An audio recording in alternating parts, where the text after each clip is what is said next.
নির্বাচনে আওয়ামী লীগ না থাকলেও দলটির ভোটার টানতে নানা আশ্বাস প্রতিশ্রুতি নিয়ে ছুটছেন প্রার্থীরা, দৃশ্যমান হচ্ছে তাদের নানা কৌশল তৎপরতা।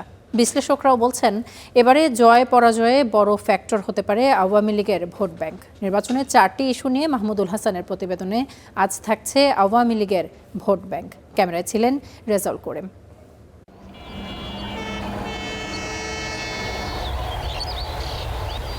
রাজধানী ঢাকা লাগোয়া গাজীপুর আওয়ামী লীগের শক্ত ঘাঁটি হিসেবে পরিচিত। এখানে 5টি আসনে নির্বাচনে বেশিরভাগ সময় দেখা যায় আওয়ামী লীগ প্রার্থীরা বিজয়ী হয়েছেন। আমি এখন গাজীপুর 1 আসনে অবস্থান করছি। 1991 সালের পর থেকে এই আসনে আওয়ামী লীগ সবসময় জিতেছে।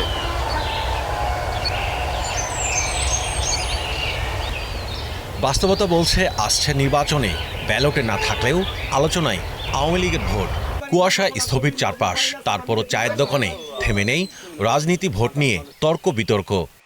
তাদের প্রার্থী না থাকলে যে সরকারে দাঁড়াইব বর্তমানে তারে ভোট দিতে পারবে সবাই।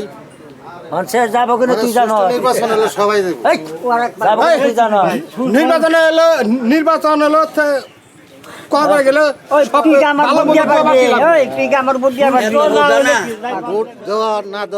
ঘনিয়ে আসছে নির্বাচনের দিন, যদিও ভোট কেন্দ্রে যাওয়ার প্রশ্নে এখনো দ্বিধাবিভক্ত আওয়ামী লীগ সমর্থকরা।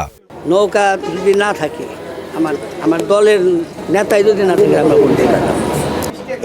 যদি নাচতে মারে তাহলে কি করুন? আপনি আওয়ামী লীগে ভোট দিছি আগে, খুশি ভালো লাগে নাকি ভোট দিতে যাবেন তাহলে?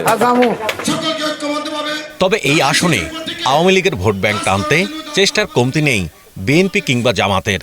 যারা ক্রাইম করে নাই, জনগণের ক্ষতি করে নাই, চাঁদাবাজি করে নাই, সন্ত্রাস করে নাই, বিএনপি নেতাকর্মীদের অন্যায় অত্যাচার করে নাই, তাদের বিষয়গুলো তো 1.5 বছর হয়ে গেল। আমাদের বিএনপির সেরকম কোনো কঠোর অবস্থান এখন যায় নাই যে যারা আওয়ামী লীগ করেছেন, ভোট দিয়েছেন, সবাইকে চলে যেতে হবে। বিএনপি তো এরকম দল না। ভরসা পেতে নিজেকে হতে হয় পাতের মতো দৃঢ়, ঠিক যেমনটা জেরুসালেম।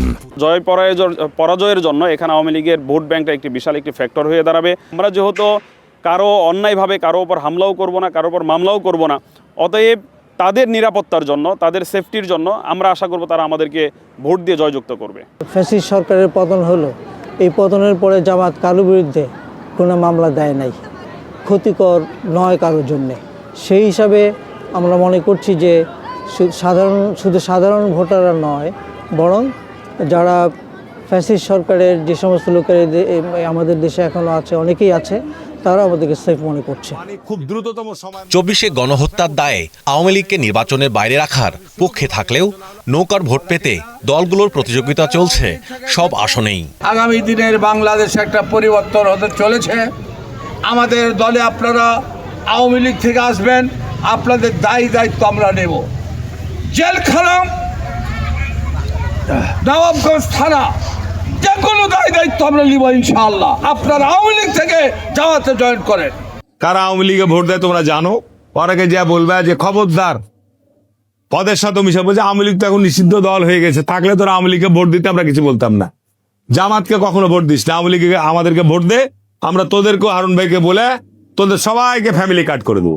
বাংলাদেশে 1991, 96, 2001 ও 2008 সালের নির্বাচনগুলোকে সব দলের অংশগ্রহণে গ্রহণযোগ্য নির্বাচন হিসেবে ধরা হয়। ফলাফল বিশ্লেষণে দেখা যায় গড়ে 30 থেকে 40% ভোট পায় আওয়ামী লীগ। এরপর আওয়ামী লীগ সরকারের অধীনে 2014, 18 ও 24 সালে অনুষ্ঠিত 3 নির্বাচনই ছিল ব্যাপক প্রশ্নবিদ্ধ, একতরফা, যে কারণে স্পষ্ট নয় আওয়ামী লীগের প্রকৃত ভোট। আর তাই 5 আগস্টের পর আওয়ামী লীগ নেতারা পালিয়ে গেলেও নৌকার ভোট জয় পরাজয়ে ভূমিকা রাখবে বলে মত বিশেষজ্ঞদের। তাদের মধ্যে কিছু মানুষ আসলে আওয়ামী লীগ ছাড়া ভোট দেবে না, অর্থাৎ একটা অংশ কেন্দ্রে যাবে না, আর একটা অংশ হয়তো বা কেন্দ্রে যাবে, তারা কোনো প্রার্থীকে ভোট না দিয়ে চলে আসতে পারে। আমাদের দেশে তো 100-250টা ভোটের জন্য একজন প্রার্থী হেরে যায় বা জিতে যায়। কাজেই তাদের ভোটটা একটা বড় ফ্যাক্টর হয়ে দাঁড়াতেই পারে যে তারা কোন দিকে ভোট দিচ্ছে, কোন দলকে বা কোন প্রতীকে ভোট দিচ্ছে। ধরুন 30% যদি হয় আওয়ামী লীগের ভোট, তাহলে তো 10 to 15% যাওয়ার সম্ভাবনা আছে। 10% ধরেন গ্রাম এলাকায়, রুরাল এরিয়াতে, 5% ধরেন semi rural, urban, semi urban এরিয়াগুলোতে যাওয়ার সম্ভাবনা থাকতে পারে। তবে তাদের মতে আগামী নির্বাচনে আওয়ামী লীগের ভোটাররা কেন্দ্রে যাবে কি যাবে না তা অনেকটাই নির্ভর করবে দলের কেন্দ্রীয় নির্দেশনার উপর। Mahmudul Hasan, star news, Dhaka.